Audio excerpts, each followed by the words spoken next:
마태복음 5장 1절 2절에 보면 예수님께서 무리를 보시고 산에 올라가 앉으시니 제자들이 나온지라 입을 열어 가르쳐 가라사대, 이렇게 함으로써 예수님의 그 위대한 산상설교가 시작이 되었습니다. 수많은 무리들이 예수님에 대한 소문을 듣고 병고침을 받기 위해서, 기적을 확인하기 위해서 수많은 사람들이 각지에서 예수님에게로 몰려왔습니다.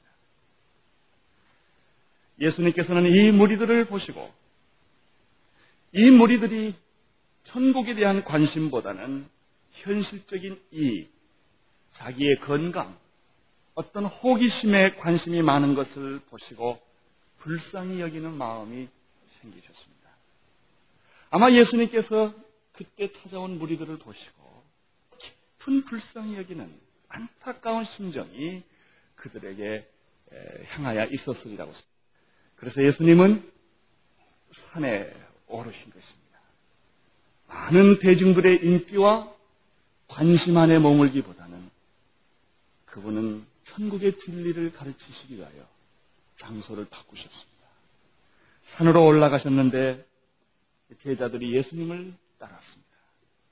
그리고 자리를 좌정하시고 입을 여셔서 즉흥적인 말씀을 하신 것이 아니라 준비된 말씀, 그가 이 땅에 와서 해야 할 말씀을 정리해서 가르쳐 주셨습니다. 그것이 그 유명한 산상설교입니다.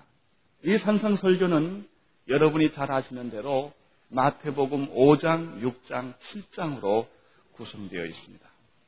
그리고 누가복음 6장에도 똑같은 내용이 요약해서 다시 기록되어 있습니다. 산상설교 중에서도 우리는 특별히 마태복음 5장 3절, 오늘 읽은 말씀을 비롯해서 12절까지를 특별히 팔복이라고 부릅니다. 또 어떤 사람이 이것을 가리켜 크리스천의 참된 성품이라고 불려주는 부분이 있는데, 바로 마태복음 5장, 6장, 7장의 산상설교의 서론이 되는 부분이 바로 이 마태복음 5장 3절에서 12절까지 나타나는 산상설교가, 이 팔복이 산상설교의 서론이 되는 부분이라고 말할 수 있습니다. 특별히 이 팔복 중에서도 오늘 읽은 5장 3절, 심령이 가난한 자는 복이 있나니, 이것이 팔복을 여는 키가 됩니다. 팔복은 산상설교를 여는 키가 되고, 오늘 읽은 본문은 바로 팔복을 이해하는 열쇠가 됩니다. 어떤 사람은 예수님의 이 팔복을 무지개로 설명하는 사람이 있습니다. 어떤 사람은 이 팔복을 나사형의 사다리로 이해하는 사람이 있습니다. 이 8가지 계단으로 된 천국 가는 길이다. 또 어떤 사람은 이 팔복을 가리켜 피아노의 팔음계로 비유해서 설명하는 사람이 있습니다. 이 팔음계를 통해서 기막힌 음악들이 연출되기 때문입니다. 오늘 읽은 말씀은 팔복을 여는 키가 됩니다. 아주 중요한 말씀입니다. 이 한 구절 속에서 산상설교를 전부 정의할 수 있는 말씀이 이 3절 한 구절에 요약되어 있습니다. 처음에 우리가 이 예수님의 산상설교, 특별히 팔복의 말씀을 읽거나 들을 때 우리는 베토벤이나 바하의 그 음악을 기막힌 연주가에 의해서 연주되는 그런 느낌을 갖습니다. 또 어떤 때는 미켈란젤로의 조각, 살아있는 조각을 보는 것 같기도 하고, 다빈치나 라파엘 그리고 렘브란트나 고흐의 작품을 대하는 그런 감동이 있습니다. 다시 말하면 기막히게 좋다는 얘기입니다. 그러나 나는 도저히 그런 음악과 작품을 연출할 수 없다는 좌절감도 동시에 갖게 합니다. 너무 좋고 너무 완벽하기 때문에 내가 구경하기는 좋지만, 내가 감상하기는 좋지만, 내가 그 말씀대로 실제로 살려고 생각해 볼 때는 마치 나는 미켈란젤로가 아니고, 나는 라파엘이 아니고, 나는 렘브란트가 아닌 그런 느낌을 우리가 동시에 갖게 된다는 말입니다. 그러나 이 말씀을 멀리서 보면 그럴 생각이 들지만, 그러나 이 말씀의 한 걸음 더 앞에 나가서 그 말씀을 붙잡아 볼 때, 그 말씀에 부딪혀 볼 때 우리는 이러한 환상과 착각에서 벗어나 주님께서, 성령님께서 너도 그렇게 할 수 있다라는 격려와 위로와 용기를 얻게 되는 말씀이 또 이 말씀입니다. 여기에 팔복이라는 말보다는 그리스도인이 갖추어야 할 8가지의 모습, 크리스천의 참된 특성, 크리스천의 참된 성품이라고 말하는 것이 더 좋겠습니다. 8가지의 성품을 가지면 8가지의 축복이 있다는 얘기인데 우리는 역시 죄인이라 복에 관심이 많아서 팔복 그럽니다. 8가지의 성품 그러지를 않고 복에 관심이 많아서 그 이름도 팔복이라고 부른 것 같습니다. 첫째, 이 8가지의 그리스도인의 성품에 대해서 먼저 생각할 것은 이 말씀은 천국 백성으로 등록된 모든 그리스도인이라고 한다면, 당신이 예수 그리스도를 부르고 이름을 부르고 그를 믿고 그를 나의 주님으로 고백하는 사람이라고 한다면 누구든지 이러한 모습을 갖추어야 한다는 명령입니다. 바울이나 루터나 웨슬레나 조지 뮬러 같은 사람, 허드슨 테일러 같은 사람만이 이렇게 산 것이 아니라 모든 그리스도인은 이렇게 살아야 한다고 성경이 가르쳐주는 말씀입니다. 두 번째, 이 8가지 그리스도인의 특성, 팔복은 특징이 또 있습니다. 이것은 동시적이라고 하는 사실입니다. 어떤 사람에게는 첫 번째와 두 번째 특징이 있고 또 다른 사람에게는 5번째의 특징이 따로 있는 것이 아니라 마치 성령의 9가지 열매가 동시적인 것처럼 그것이 하나를 성취하면 그 다음에 또 하나를 성취하는 것이 아니라 이 8가지의 성품이라고 하는 것은 그리스도인으로 그가 탄생되었을 때부터 하나님께서 그에게 주는 8개의 축복과 특징이라고 하는 사실입니다. 그러므로 어떤 것은 더 중요하고 어떤 것은 덜 중요한 것이 아니라 이것은 똑같이 다 중요하고 어떤 것은 가져도 괜찮고 어떤 것은 가져서는 안 되는 것이 아니라 그것은 동시적으로 다 갖추어지는 그리스도인의 성품이라고 하는 사실입니다. 마음이 가난하지 않고는 결코 애통할 수 없습니다. 애통하지 않는 사람은 온유하지 않습니다. 온유함이 없이 의에 줄이고 굶주림이 없다는 말입니다. 마음에 가난함이 없이 긍휼이 없고 마음에 가난함이 없이 또 청결함이나 화해자의 모습이나 의를 위하여 고난받는 자가 될 수 없다는 것입니다.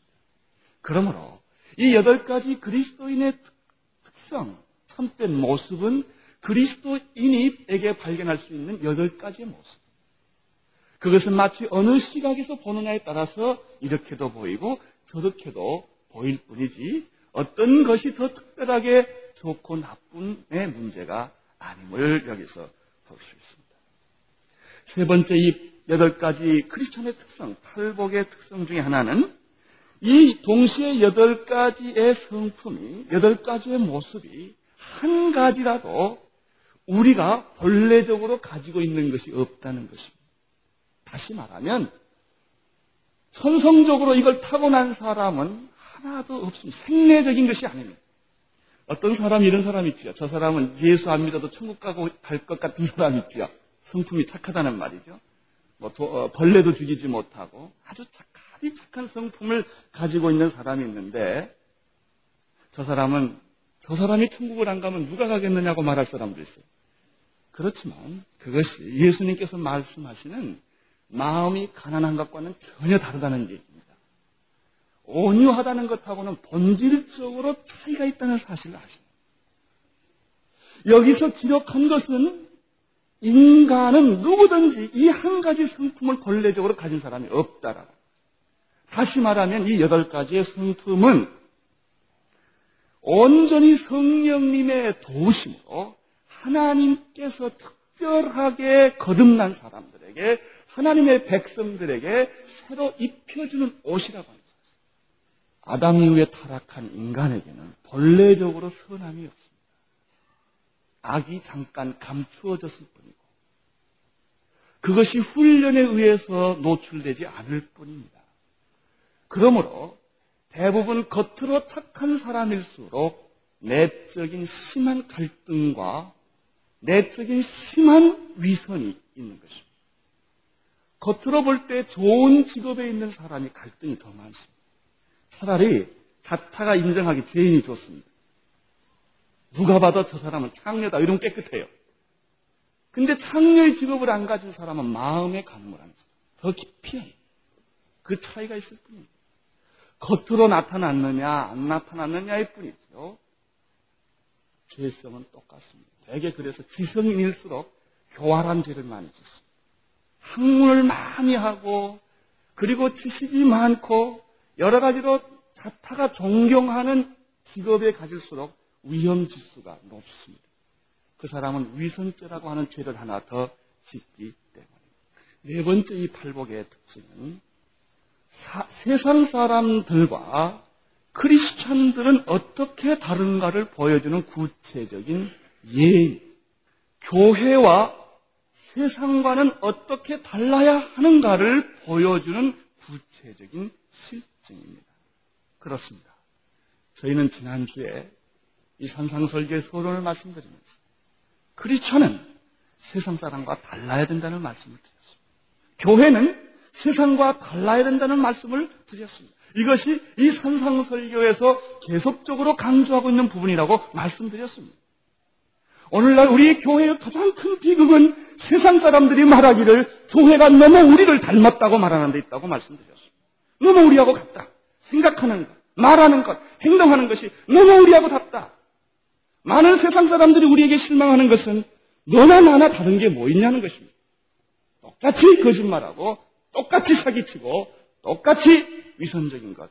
너나 나나 다를 게 없지 않냐.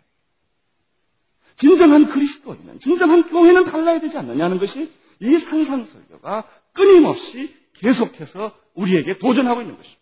특별히 외적인 형에서 다른 것을 말하는 것이 아니라 내면적인 세계에 있어서 건물이나 외형이나 이런 모습이 다른 것이 아니라 너희들의 삶의 가장 기본적인 그 내용에서, 사고방식에서, 가치관에서, 사물을 보는 시각에서 달라야 되지 않느냐는 것이 오늘 이 산상설교가 계속해서 강조하고 있는 부분입니다. 이 산상설교를 보면 몇 가지 세상과 우리와의 다른 점을 보여주고 있습니다. 예컨대 섬기는 대상이 다르다고 하는 것입니다. 세상은 돈이나 물질이나 명예나 성공에 대한 관심이 많고 그것이 그들이 생각하는 대상들이에요. 하나님이라고까지는 말할 수 없지만 하나님처럼 섬기는 것으로 생각합니다. 그러나 크리스천의 대상은 그런 물질이나 세상이 아니라고 하는 것을 성경이 말하고 있습니다. 우리가 섬기는 대상은 하나님입니다. 우리가 이 세상에 살고 있지만 이 세상의 한가운데서 수많은 사람들과 함께 먹고 자고 마시고 일하고 있지만 그러나 우리의 현주소가 여기가 아니라고 하는 사실. 우리가 꿈꾸는 세계가 여기가 아니라고 하는 사실. 너희가 섬기는 하나님이 바로 그 하나님이라는 사실이 세상 사람과 그리스도인과의 다른 점이라고 하는 것입니다. 추구하는 것이 다릅니다. 세상 사람들은 무엇을 먹을까? 무엇을 마실까? 무엇을 입을까? 이것에 대한 끊임없는 관심이 있지만 하나님의 사람들은 그 나라와 그 의를 끊임없이 추구하고 있는 것이다. 이것이 다른 것이다. 행동에 있어서도 다르다. 세상 사람들은 자기의 능력과 힘을 자랑하고 마음의 가난함보다는 부유함을 자랑하고 온유함보다는 센 것, 강력한 것, 리더십, 영웅적인 것 이런 카리스마적인 지도력을 사람들은 강조합니다. 할 수 없다고 하면 너는 패배할 것이다. 너는 할 수 있다고 말해라. 적극적인 사고방식을 가져라. 생산적인 사고방식을 가져라. 이것만이 세상을 이기는 길이다. 세상은 그런 방법으로 우리에게 설득을 합니다.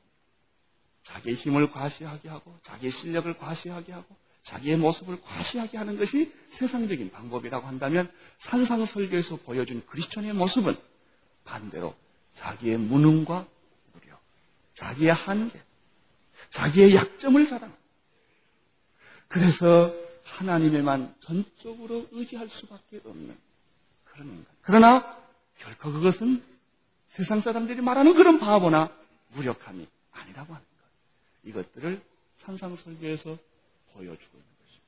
세상 사람들은 이 땅에 관심이 있지만 하나님의 백성들은 저 세계에 관심이 있다고 합니다. 이런 것들이 세상과 교회, 세상 사람들과 크리스천들과의 차이점이라고 하는 것입니다.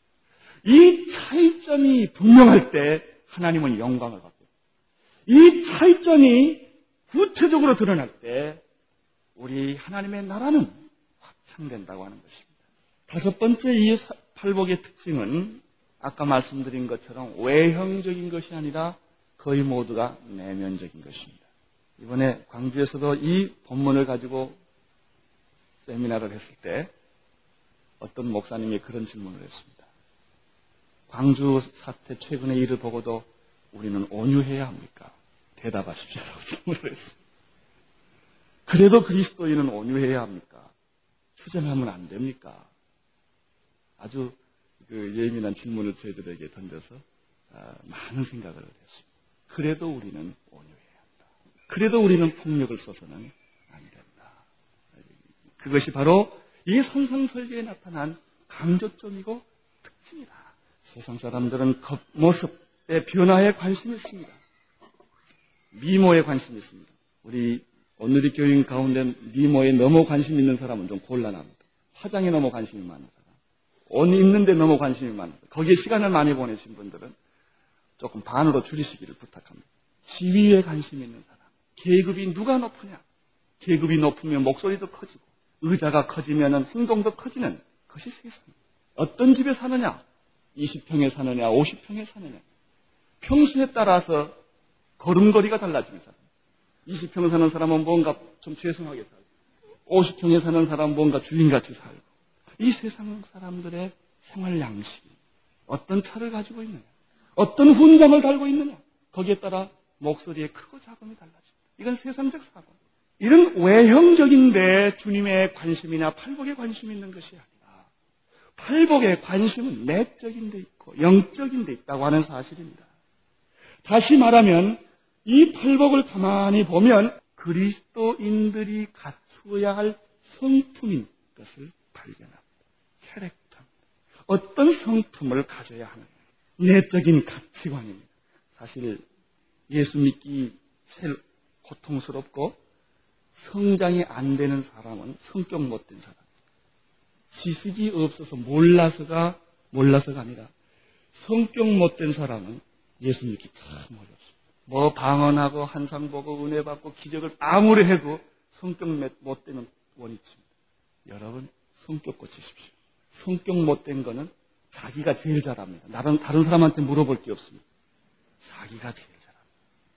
어떤 사람은 아주 성격이 좋은 것 같은데 겉으로는 다른 사람에게는 아주 신사처럼 드러나는데 아주 내면적으로는 못된 성격 가지고 있는 사람. 쉬운 말로 말하면 성격 고쳐라고. 자기가 불편하면 다른 사람도 불편해요. 대부분의 싸우는 이유는 잘했다 못했다 때문이 아니라 성격 못돼서 싸우는 게 더 많습니다. 대개 성격 못된 사람이 남 성격 못된 걸 못 봅니다. 성격 못된 건 나로 족하다릅니다. 자기 성격을 받아달라는 것입니다. 그리 성격이 아주 예민한 사람들이 있습니다. 제가 어디 가나 그 말을 하는데 안테나를 서너 개씩 달고 다니는 사람이죠. 다 걸려. 왜 저 사람은 저런 말을 하는가? 왜 저 사람은 저런 옷을 입었는가? 별걸 다 간섭하고 돌아다니는 사람이에요. 자기 인생을 살지를 못해. 자기 성격 못돼서 그래요. 고집, 편견, 아직 이런 성격을 가지고 있는 한 성경을 아무리 읽은들 무슨 소용이 있어요. 전도도 하지만 상처도 줍니다. 그 사람은. 갈등이 많습니다. 그래서 제일 먼저 달라야 할 부분은 당신의 성격이라는 것입니다. 성격 고쳐라. 성품을 뜯어 고쳐라. 바꾸라. 부드러운 성품, 예수님의 성품, 온유한 성품, 가난한 성품, 섬기는 성품. 이거 고치기 전에는 봉사하는 게 힘들어요. 주님 섬기는 게 힘들어요. 그래서 예수님께서 제일 먼저 달라야 할 것은 다른 게 아니라 너 성격 고쳐라. 그거부터 변하면 예수 믿는 게 쉬워집니다. 그거 고치면 섬기는 게 쉬워집니다. 주님의 뜻대로 사는 게 다 쉬워진다는 얘기예요. 자, 그러면 예수님께서 바라시는 이상적인 크리스천의 성품은 어떤 것인가? 8가지. 오늘 첫 번째 그 하나를 본 겁니다. 제일 중요한 겁니다. 모든 그리스도인의 성품의 기초가 되며 팔복의 기초가 되며 산상설교의 기초가 되는 것이 5장 3절. 한번 다시 같이 읽겠습니다. 시작. 심령이 가난한 자는 복이 있나니 천국이 될 것이다. 네, 크리스찬의 대표적이고 상징적인 성품은 마음의 가난입니다. 심령이 가난한 성. 이것은 무슨 말입니까? 자기가 자기 영혼을 들여다보니까, 자기가 자기의 마음을 들여다보니까 아무것도 없다는 거예요. 뭐가 있는 줄 알았는데 보니까 아무것도 없는 것을 발견한 것입니다. 아무것도 없다는 뜻은 무슨 말이겠습니까? 줄 것이 아무것도 없다는 말. 사람이 뭔가 줄 수 있고 또 남에게 베풀 수 있어야 좀 어깨 피고 삽니다. 그렇죠? 자신만만하고 으쓱하고 나타나기를 좋아합니다. 근데 줄 게 없는 사람은 좀 미안합니다. 죄송하고 주장할 게 없어요. 뭐 줘야 주장하죠. 자기는 줄 게 아무것도 없으니까 주장할 것도 승부할 것도 남을 가르칠 것도 남에게 모범을 보일 것도. 그래서 앞에 나서기보다는 뒤에 숨기를 좋아.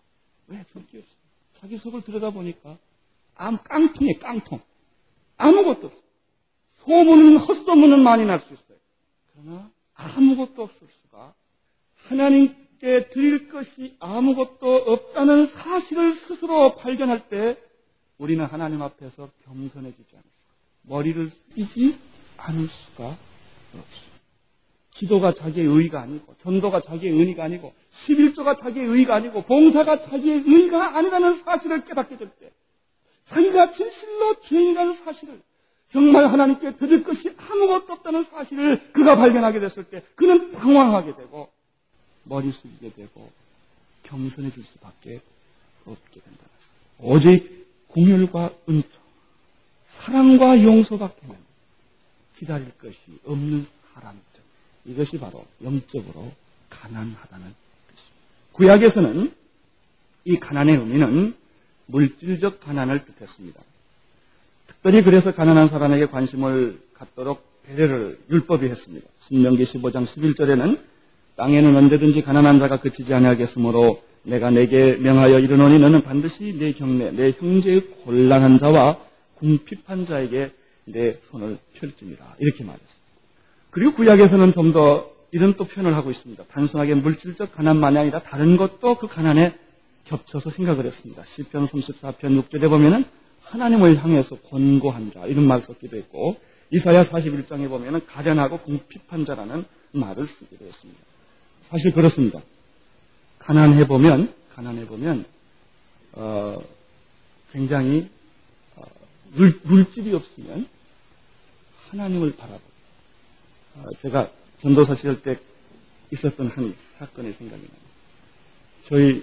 제가 섬기던 교회에 청년이 한 분이 있었는데 군대를 갔다 왔어요. 주일날 유년주일학교 중고등부 제가 전도사였기 때문에 마치고 저희 집에서 쉬고 있었는데, 물론 그때 결혼 안 한 때지요. 저희 집에 돈도 없고 먹을 게 없을 때가 있었어요. 라면 한 봉지가 없었어요. 그런데 그분이 전화가 왔어요. 목사님 집에, 저 전도사님 집에 가도 됩니까? 집에 오면 먹을 거라도 대접해야 될 텐데 대접할 게 없으니까 죄송하지만 다음 주일 만나자고, 내가 좀 바쁘다고 뭐 이렇게 거짓말을 살짝 했어요. 그래, 그럼 다음 주일 날 뵙죠. 그런데 그 다음 주간에 그 사람이 죽었어요. 제가 그때 라면이 없어도 오라 그럴걸, 그런 생각을 참 많이 했습니다. 그 사건이 제게 목회하는데 아주 뼈아픈 하나의 경험. 그 사람이 그때 뭔가 자기 문제를 상담하기 위해서 왔는데 그 후에 들어보니까 자살했다는 얘기도 들려요. 뭔가 상담하러 왔는데 라면 한쪽 드릴 게 없어서 제가 다음 주에 만나자고 했던 게 얼마나 마음에 걸렸는지 모릅니다. 먹을 게 없으면 사람이 위축이 되고, 그리고 은행에서도 돈을 안 빌려주고 사람도 돈을 안 빌려주면 이 가난한 사람은 자연히 하나님밖에 바라볼 수가 없어요. 그래서 가난한 자에게는 복음이 잘 전해져요. 뭐가 있다는 사람에게는 복음이 안 전해져요. 지식이 좀 있다 착각을 하고, 자기가 남보다 좀 똑똑하다고 착각을 하고, 돈이 좀 있다고 착각을 하고, 나는 괜찮다고 착각하는 사람에게는 복음이 잘 들어가지를 않습니다. 그러나 나는 아무것도 없다. 나는 정말 빈털터리다. 내가 가지고 있는 지식이라는 게 뭐냐? 내가 가지고 있는 건강이라는 게 뭐냐? 나는 아무것도 없다. 나는 가지고 있는 것은 죄뿐이구나. 이렇게 느끼는 사람에게 예수님이 잘 이해가 돼요. 접촉이 잘 돼요. 신약에 와서는 특별히 예수님께서 이 가난의 문제를 이야기할 때는 단순하게 물질적 가난을 가지고 이야기한 적은 거의 없어요. 영적인 마음의 가난에 집중을 하셨습니다. 마음의 가난함, 그것이 곧 천국의 모습이요, 그리스도인의 참된 성품의 제1의 기초입니다. 이 마음이 가난하다는 뜻은 몇 가지를 정리해서 생각을 해보겠습니다. 성경에서 보면 첫째 이 마음의 가난하다는 뜻은 아까 말씀드린 대로 하나님 앞에서 죄인, 무능, 무력을 발견하는 데서부터 마음의 가난이, 즉 하나님의 엄청난 거룩과 그 영광을 보면서 그 거룩과 영광 앞에서 산상조각이 난 자기 자신, 죽음과 진노 앞에, 심판 앞에 서 있는 자기의 모습을 볼 때 느끼는 심정, 그것이 마음의 가난. 이것을 다른 말로 말하면 하나님 앞에서 파산된 마음, 하나님 앞에서 깨진 마음, 이것이 바로 가난한 마음. 여러분, 이것은 동시에 무엇을 의미하는가? 파산되고, 이 부도난 사람들은 더 심정을 잘 이해할 거예요. 파산. 이 설교를 하려고 그런지 며칠 전에 저는 이상한 꿈을 하나 꿨어요. 제가 살인을 했어요. 그 꿈에서 살인을 해서 경찰이 우리 집을 포위했어요.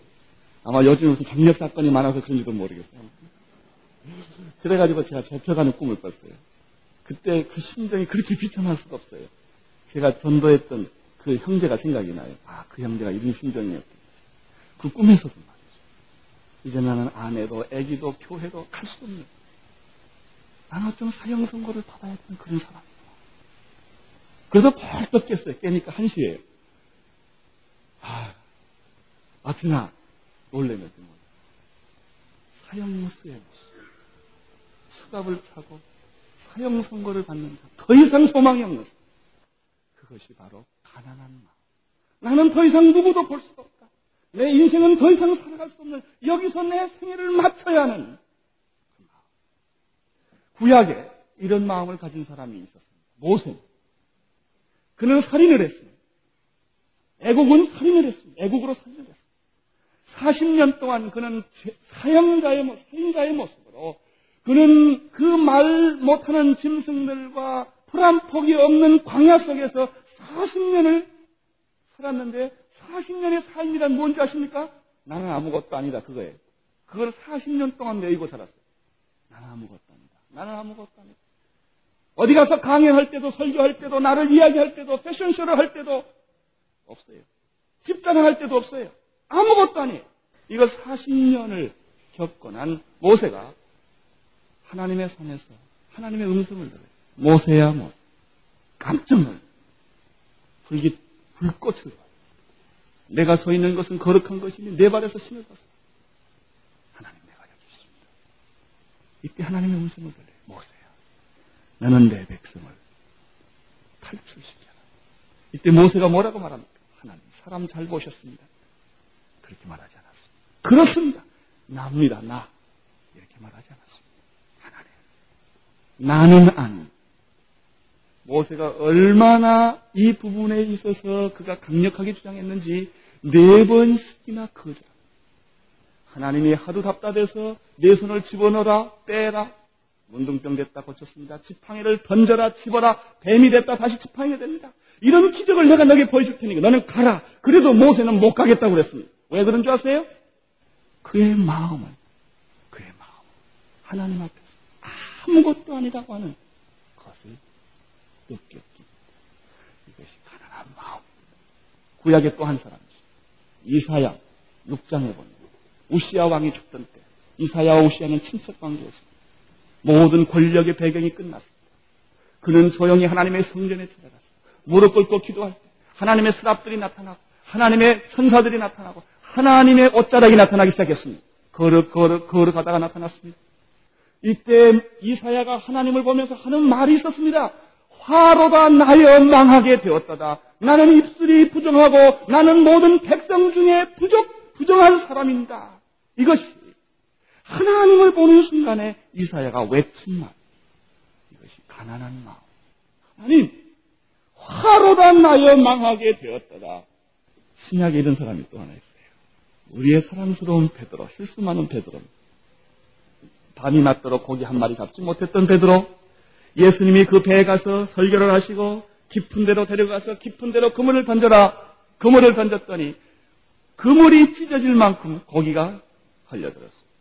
혼자의 배에 감당할 수 없어서 다른 친구의 배에도 고기를 나누어 주었습니다.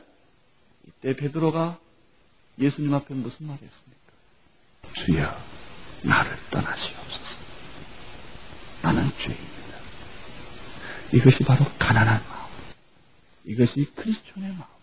하나님 앞에서 기적을 보면서 하나님의 거룩과 영광을 보면서 자기의 죄와 무능과 연약함과 약함을 고백하면서 주님, 내가 어찌하면 좋습니까?